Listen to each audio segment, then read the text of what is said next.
जय हिंद दोस्तों, आप सभी का मेरे YouTube चैनल में स्वागत है। आज का ये हमारा क्लास नंबर 27 है, जिसमें हम पढ़ने वाले हैं नैतिक विकास के सिद्धांत के बारे में। ठीक है, देखिए सबसे पहले जो नैतिक विकास का सिद्धांत है, ठीक है, नैतिक विकास के सिद्धांत को सबसे पहले दिया हुआ है हमारे जीन पियाजे ने। किसने दिया हुआ है? जीन पियाजे ने। ठीक है, लेकिन इन्होंने उसकी संपूर्ण व्याख्या नहीं की थी। तो इन्होंने जो परिभाषाएं दी थी, नैतिक विकास के बारे में अवधारणाएं दी थी जीन पियाजे ने, उसको आगे बढ़ाते हुए कोहलबर्ग ने एक सिद्धांत प्रस्तुत किया, जिसे हम नैतिक विकास के सिद्धांत के नाम से जानते हैं। ठीक है, कोहलबर्ग अमेरिका के निवासी हैं। देखिए की पॉइंट क्या है, नैतिक विकास का सिद्धांत सबसे पहले जीन पियाजे ने परिभाषित किया था। उनकी परिभाषा अवधारणाओं को लेकर के कोहलबर्ग ने क्या किया था, एक संपूर्ण नैतिक विकास का सिद्धांत प्रतिपादित किया, जिसे हम नैतिक विकास के सिद्धांत के नाम से जानते हैं। ठीक है, जिसे हम इंग्लिश में कहते हैं मॉरल डेवलपमेंट थ्योरी। चलिए, यह सिद्धांत जो है वह आपको किस बुक में देखने को मिलेगा? तो यह सिद्धांत जो है वह हमारे कोहलबर्ग की एक बुक है, जिसे हम the moral judgement of the child के नाम से जानते हैं। इसी बुक में इन्होंने इस सिद्धांत को दिया हुआ है। कब दिया है? तो 1932 में इस सिद्धांत का क्या किया था, इस बुक का प्रतिपादन किया हुआ है। ठीक है, यानी कि प्रकाशित किया हुआ है। चलिए आगे देखते हैं। देखिए, अब ये जो दो पॉइंट है ना, जिसे हम नैतिक दुविधा और नैतिक तर्कणा कहते हैं। ठीक है, इसको समझने से पहले हम कोहलबर्ग के एक कहानी के बारे में पढ़ते हैं। उन्होंने क्या किया था कि 3 वर्ष से लेकर के 13 वर्ष या उससे अधिक के बच्चों को क्या किया था, एक कहानी सुनाई थी, जिसे हम हिंज की कहानी कहते हैं। किसकी कहानी कहते हैं? हिंज की कहानी कहते हैं। ठीक है, हिंज या इसी को हाइनज भी कहा जाता है। हाइंस या हाइनज।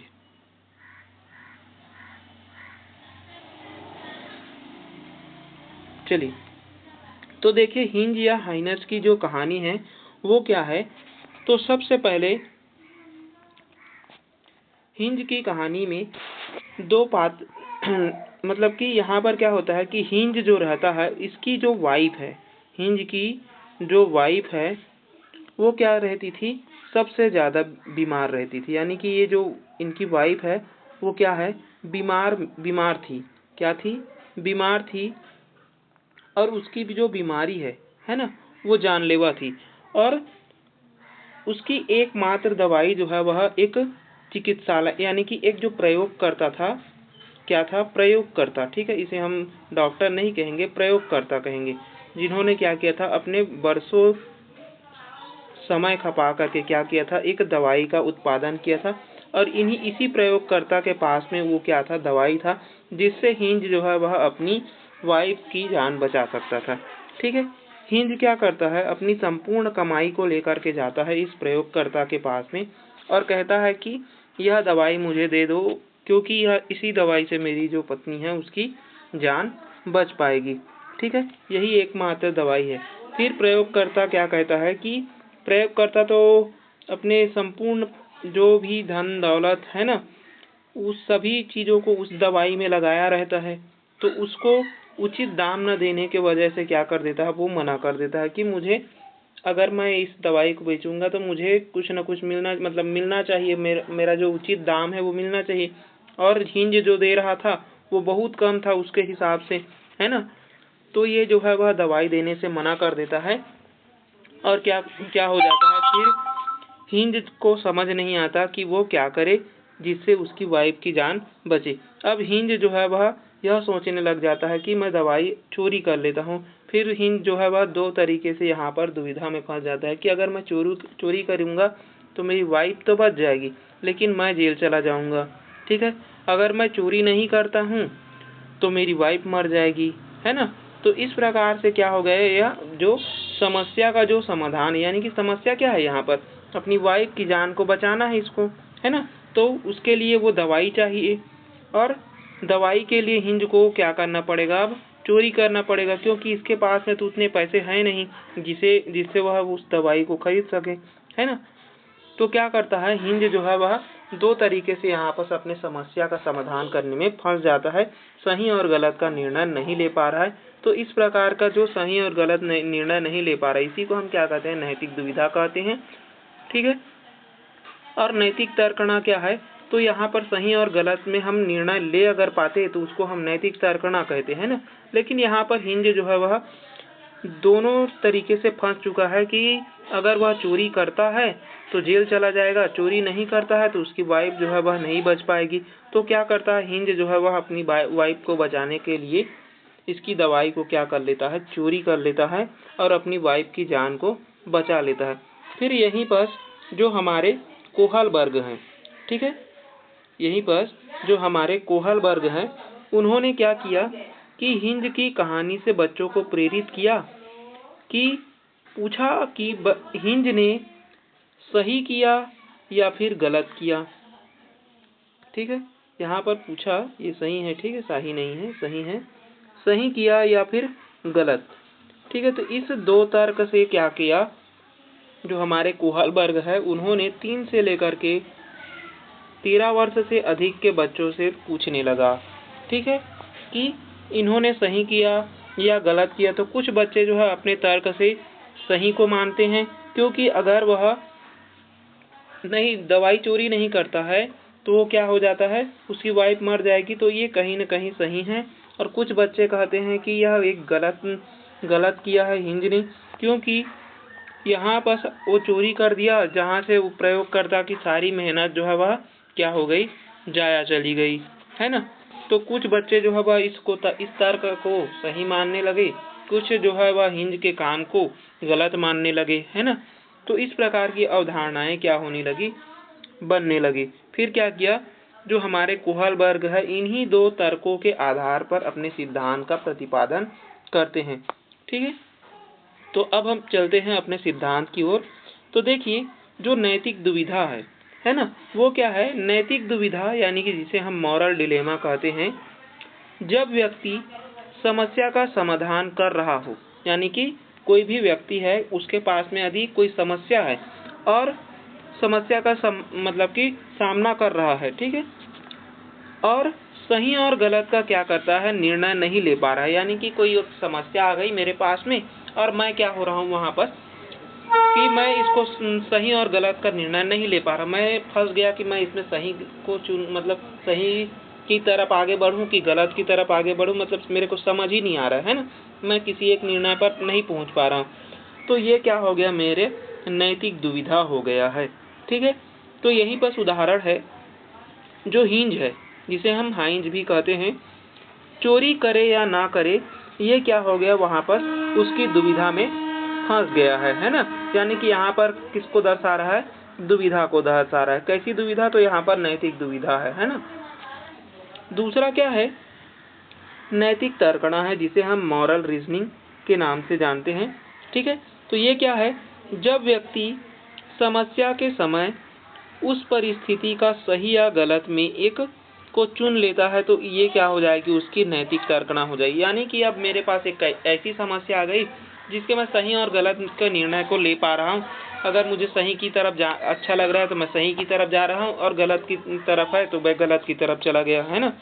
तो ये क्या हो गया, मेरा नैतिक तर्कणा हो गया। ठीक है, इसी में उदाहरण क्या है, तो देखिए उदाहरण है, हिंज ने चोरी करके वाइफ की जान बचाने का निर्णय लिया। यानी कि हिंज ने यहाँ पर क्या किया, अपने समस्या का समाधान किसको ढूंढा, कि अपनी वाइफ को बचाना है, चाहे उसके लिए मुझे चोरी करना ही क्यों ना पड़ जाए। तो ये क्या हो गया, एक निर्णय पर हिंज ने पहुंच गया, है ना। यानी कि हिंज क्या हो गया, यहाँ पर एक निर्णय पर पहुंच जाते हैं, तो ये इसकी क्या हो गई, नैतिक तर्कणा हो गई। ठीक है, चलिए आगे देखते हैं। अब देखिए, जो हमारे कोहलबर्ग हैं, ठीक है, कोहलबर्ग ने इन्हीं दो तर्कों के आधार पर क्या किया था, जो हमारे नैतिक विकास है उसके 3 चरण बताए हैं। कितने चरण बताए हैं, तो नैतिक विकास के इन्होंने 3 चरण बताए हैं। ठीक है, चलिए मैं इंग्लिश में लिख देता हूँ,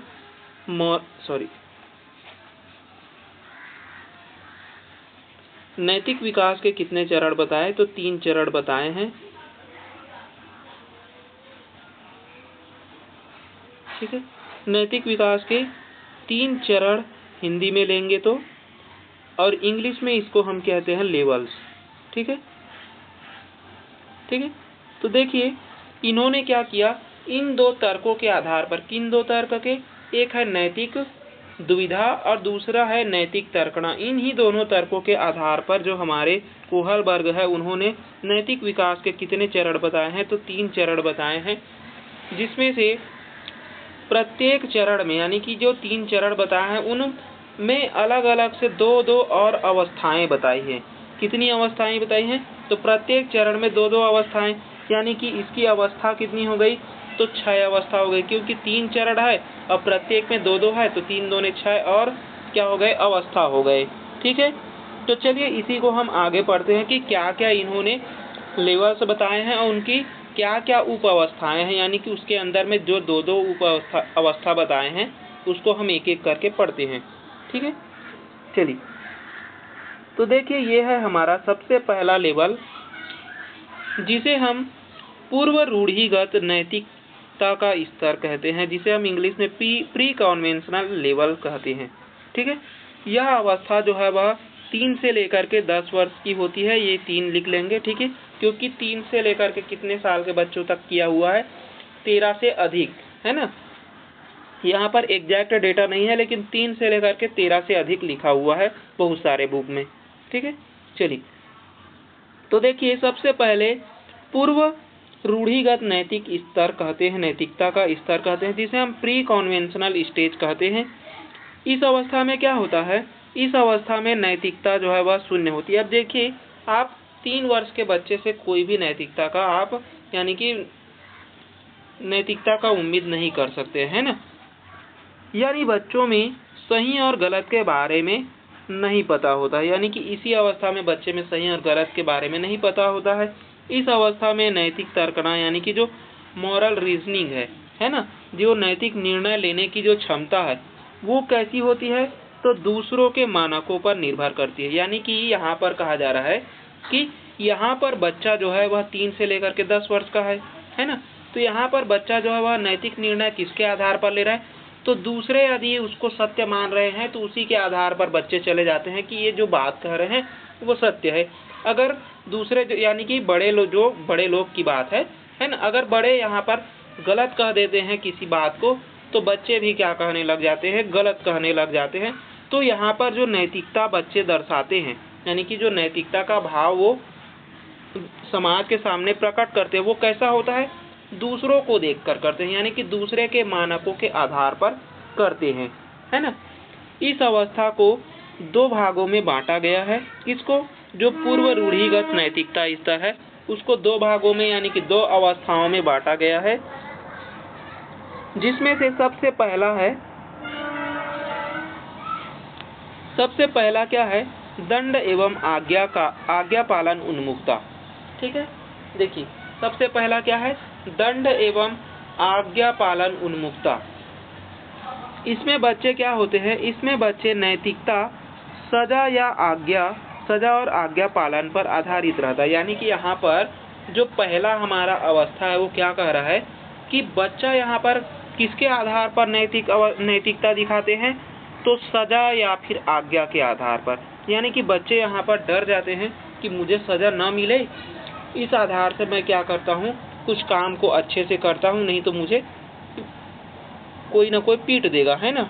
तो देखिए यहाँ पर जो मार खाने के डर से यानी कि सजा पाने के डर से कभी कभी बच्चे जो है वह नैतिकता अदा करते हैं, और दूसरे यानी कि बड़ों का आज्ञा पालन करने के लिए भी यहाँ पर क्या करते हैं? अपने नैतिकता को दर्शाते हैं। तो बच्चे जो है वह दंड एवं आज्ञा पालन 2 आधार पर अपने नैतिकता को दर्शाते हैं। ठीक है, जब हिंज ने चोरी की तो बच्चों ने सोचा कि अगर उसने वह चोरी की तो उसे सजा मिलेगी। देखिए यहाँ पर हिंज के चोरी को बच्चे कैसे देख रहे हैं कि हिंज ने तो चोरी कर ली, अब उसको पक्का कोई न कोई सजा देगा, है ना। तो यहाँ पर बच्चे उसको सजा के अनुसार से देख रहे हैं। तो क्या कहते हैं बच्चे जो है वह, हिंज ने चोरी कर ली, चोरी करना गलत बात है और गलत बात है इसलिए उसको सजा मिलेगी। है ना। तो ये थी हमारी दंड एवं आज्ञा पालन उन्मुखता। दूसरा है हमारा साधनात्मक सापेक्ष तथा उन्मुखता।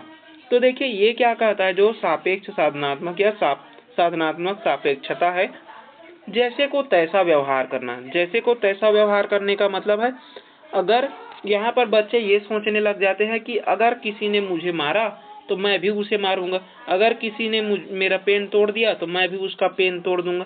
यानी कि अगर वो मेरे को जैसा व्यवहार करेगा मैं भी उसको वैसा ही व्यवहार करूंगा। इस प्रकार की नैतिकता यहाँ पर देखने को मिलती है।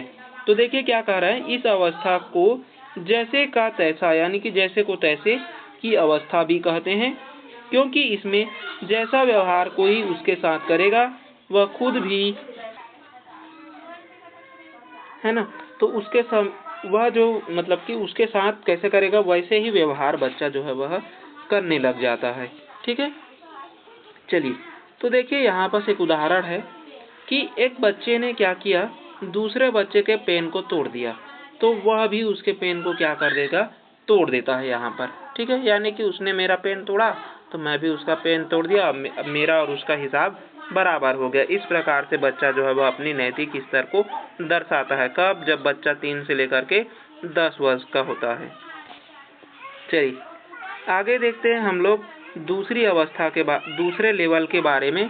ठीक है, तो दूसरा लेवल है हमारा रूढ़िगत नैतिकता का स्तर। देखिए इसे याद करना बहुत ही सरल है, क्योंकि रूढ़िगत रूढ़िगत रूढ़िगत लिखा हुआ है ना। पूर्व में जाएंगे तो पहले मिल गया, रूढ़िगत मिल गया, फिर पीछे जाएंगे तो हो जाएगा हमारा उत्तर रूढ़िगत, है ना। तो ये हो गया हमारा रूढ़िगत नैतिकता का स्तर, जिसे हम कॉन्वेंशनल लेवल के नाम से जानते हैं। ये होता है 10 से लेकर के 13 वर्ष। इस अवस्था में बच्चा दूसरे लोगों के मानकों को अपने अंदर समावेशित कर लेता है तथा उसी के अनुसार सही और गलत का निर्णय ले लेता है। यानी कि यहाँ पर बच्चे क्या करते हैं कि दूसरे यानी कि जो बड़े लोग हैं, है ना, वो क्या मानते हैं, क्या सोचते हैं, उसी आधार पर बच्चे जो है वह उस यानी कि बड़े जैसे सोचते हैं, उसी के आधार पर वो अपने मानक को भी बिठा लेते हैं कि बड़े अगर इस बात को सत्य कह रहे हैं तो शायद ये बात सत्य होगा, और उसी के आधार पर बच्चे क्या करते हैं, यहाँ पर नैतिकता को दर्शाते हैं। यानी कि बच्चा क्या कर रहा है, यहाँ पर समाज के अनुसार चल रहा है ना। किसके अनुसार चलता है? समाज के अनुसार चलता है। चलिए तो इसके भी दो क्या हैं, अवस्थाएं हैं, उसको देखते हैं। देखिए तो सबसे पहला अवस्था क्या है, अच्छा लड़का या लड़की बनने की उन्मुखता। यानी कि यहाँ पर क्या होता है, बच्चा जो है वह समाज के सामने में क्या बनना चाहता है, अच्छा बनना चाहता है। ठीक है, तो दूसरे के साथ भला बनकर अनुमोदित अर्जित करना चाहता है। यानी कि बच्चा क्या करता है, यहाँ पर दूसरे की मदद करने लग जाता है ना, उसके विचार को अपनाने लग जाता है, दूसरे के सामने कोई गलत काम नहीं करना चाहता है ना। तो यहाँ पर क्या कर रहा है, बच्चा जो है वह खुद को अच्छा साबित करने में लगा हुआ है।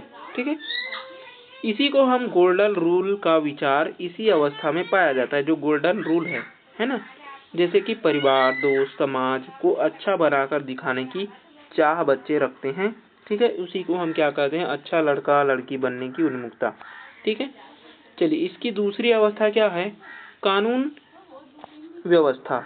यानी कि कानून एवं व्यवस्था क्या है, जिसे हम लॉ एंड ऑर्डर ओरिएंटेशन कहते हैं।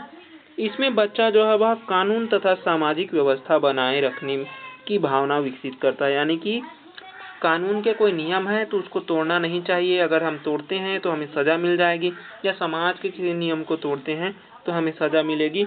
इस प्रकार से बच्चे जो है वह क्या करते हैं, अपनी नैतिक धारणा को अपनाते हैं और समाज के सामने क्या करते हैं, प्रकट करते हैं। जैसे कि ट्रैफिक सिग्नल को देखकर रुकना और चलना। यानी कि अगर रेड लाइट है तो हम रुक जाएंगे, अगर ग्रीन लाइट है तो हम चलने लगेंगे। तो इस प्रकार से बच्चा क्या है, यहाँ पर समाज के अनुसार, है ना, यहाँ पर अपनी जो क्रियाएं हैं यानी कि जो नैतिकता है उसको दर्शा रहा है। चलिए आगे देखते हैं हम लोग इसके तीसरे लेवल के बारे में। तो देखिए तीसरा लेवल क्या है, तो तीसरा लेवल है उत्तर रूढ़िगत नैतिकता, जिसे हम पोस्ट कन्वेंशनल लेवल कहते हैं। ये होता है 13 वर्ष से लेकर के ऊपर की अवस्था। ठीक है, इसमें क्या होता है, इसमें डिसीजन खुद से लिया जाता है, न कि समाज के जरिए कि क्या सही है और क्या गलत है। यानी कि देखिए, सबसे पहले स्तर में हमने क्या देखा कि बच्चा जो है वह दूसरों को देखकर, यानी कि दूसरे यदि कोई चीज को मान रहा है तो उसके आधार पर चलना है। दूसरी अवस्था में हमने देखा समाज के आधार पर, और तीसरी अवस्था में हम देख रहे हैं यहाँ पर बच्चा जो है वह खुद के अनुसार चल रहा है ना। यानी कि अगर खुद को उस चीज में, अगर यानी कि समाज जो नियम कानून बनाए हैं, अगर उसमें कुछ बदलाव की जरूरत है तो बच्चा जो है वह क्या करने लग जाता है, बदल कर चलने लग जाता है। ठीक है, जैसे कि हम पढ़ते हैं इसके अवस्थाओं में। तो देखिए, सबसे पहली अवस्था क्या है, सामाजिक अनुबंध उन्मुखता, जिसे हम सोशल कॉन्ट्रैक्ट ओरिएंटेशन कहते हैं। इसमें किशोर यह मानते हैं कि नियम लोगों की भलाई के लिए है। यदि किसी नियम से किसी का नुकसान होता है तो इस नियम को तोड़ देना चाहिए। ठीक है, यह कानूनी नियम से बढ़कर सामाजिक नियम है। यानी कि यहाँ पर बच्चा क्या कह रहा है कि यदि कोई नियम ऐसा बन गया है जिससे समाज को नुकसान पहुँच रहा है या समाज के लोगों को नुकसान पहुँच रहा है, तो उस नियम को हमें तोड़ देना चाहिए। ठीक है, और अपने किसी को नुकसान न पहुँचे इस आधार पर उस नियम में बदलाव करके हमें चलना चाहिए। ये बच्चा जो है वह यहाँ पर दर्शाता है। ठीक है, चलिए, इसकी दूसरी अवस्था है सार्वभौमिक नैतिक सिद्धांत उन्मुखता। ठीक है, जिसे हम यूनिवर्सल इथिकल प्रिंसिपल कहते हैं। इसमें क्या होता है, इसमें जो किशोर होते हैं, किशोर दूसरे के विचारों को सही नहीं बल्कि अपने खुद के मानकों के अनुसार व्यवहार करता है। यानी कि अगर कोई बड़ा है या समाज है या नियम है जो बना दिए गए हैं ना, अगर उससे बच्चा जो है वह खुश नहीं है, यानी कि उस नियम से नुकसान पहुंच रहा है, कष्ट पहुंच रहा है, फायदे नहीं मिल रहे हैं, तो किशोर क्या करता है कि उस नियम को नहीं मानता है, अपने खुद के मानक वहां पर प्रस्तुत करने लग जाते हैं। ठीक है, इसमें किशोर दूसरों के फायदे के लिए अपनी जान तक पर भी खेल जाते हैं। ठीक है, यानी कि कोई नियम ऐसा बना दिया गया, जैसे कि मान के चलो कि ट्रैफिक सिग्नल के पास में एक्सीडेंट हो जाता है ना, और ट्रैफिक सिग्नल रेड लाइट पे है, या फिर ये देखा जाए कि कोई एम्बुलेंस आ रही है और ट्रैफिक सिग्नल अभी रेड लाइट है, तो वहाँ पर अगर कोई यंग बच्चा दिखेगा तो वो क्या करेगा, वहाँ पर ट्रैफिक सिग्नल को हटाने की कोशिश करेगा। वो ट्रैफिक सिग्नल के रेड लाइट को नहीं मानेगा, वहाँ पर वो क्या करेगा, उस व्यक्ति की जान बचाने के लिए कुछ भी कर सकता है, यानी कि वहाँ पर के उस ट्रैफिक सिग्नल को रोक करके वो आगे बढ़ा देगा, यानी कि उस नियम को वो खारिज कर देता है और अपने खुद के नियम वहाँ पर प्रतिस्थापित कर लेता है कि यहाँ रुकिए और एम्बुलेंस को पहले जाने दीजिए ताकि उसकी जान बच जाए, है ना। तो ये थी हमारी नैतिक विकास की 3 लेवल्स और उनके 2-2 अवस्थाएं। ठीक है, यानी कि यहाँ पर सबसे ज्यादा प्रश्न बनता है कि नैतिक विकास में कोहलबर्ग ने कितनी अवस्थाएं दी है, तो अवस्था दी हुई है 6। ठीक है, और लेवल दिए हुए हैं 3। ठीक है, चलिए, जो हमारा लास्ट है ना, जिसे हम सार्वभौमिक नैतिक सिद्धांत उन्मुखता कहते हैं, इसी को हम वास्तविकता का स्तर कहा जाता है। यानी कि यहाँ पर वास्तविक रूप से, यानी कि स्वयं के विवेक से नैतिक नियम का निर्णय करते हैं। ठीक है, इनके जो सिद्धांत है उसकी बड़ी आलोचना की है किसने, कैरोल गिलिगन ने। ठीक है, एक मनोवैज्ञानिक है, ये भी फीमेल मनोवैज्ञानिक है, कैरोल गिलिगन। इन्होंने क्या किया था, जो कोहलबर्ग है इसके सिद्धांत की बहुत आलोचना की। क्योंकि तो देखिए, इनका सिद्धांत पुरुषों के नमूने पर आधारित है, यानी कि लिंग भेद आधारित है। यानी कि ये कहती है कि यहाँ पर पुरुष को बीमार अवस्था में दिखाना चाहिए, न कि महिला को, है ना। तो इस आधार पर इन्होंने क्या कर दिया, इस सिद्धांत की आलोचना कर दी। इन्होंने महिलाओं की देखभाल के दृष्टिकोण को शामिल नहीं किया, यानी कि महिला जो देखभाल करती है, समाज में रहती है ना, तो उसके देखभाल के जो तरीके हैं उनको नहीं दर्शाया गया है इनके सिद्धांत में। यह कहकर भी उन्होंने क्या किया, आलोचना कर दिया। और क्या आलोचना की कि इसके सिद्धांत में जो नारी का स्थान है उसको गौण बताया गया है, इन्होंने अपने सिद्धांत में नारीवाद की क्या की है, उपेक्षा की, यानी कि नारी के बारे में कुछ नहीं कहा गया है, यह बताया है ना। तो देखिए कैरोल गिलिगन का कहना भी सही है, क्योंकि आप किसी अवधारणा को बता रहे हैं, वहाँ पर आप कोई चीज को है ना, मतलब कि किसी के बारे में अगर बता रहे हैं तो वहाँ पर दोनों जो फीमेल है मेल है दोनों को समान रूप में रख करके दिखाना चाहिए था। ठीक है, यानी कि एक उदाहरण यदि अगर अपनी फीमेल पर लिया हुआ हिंज के, तो ऐसे ही यानी कि फीमेल पर लिया हुआ, तो ऐसे ही पुरुष पर भी मतलब कि महिलाओं के संघर्ष को भी दिखाना चाहिए था। ये कहना था हमारे कैरोल गिलिगन का। ठीक है, चलिए, तो ये था हमारा नैतिक विकास का सिद्धांत।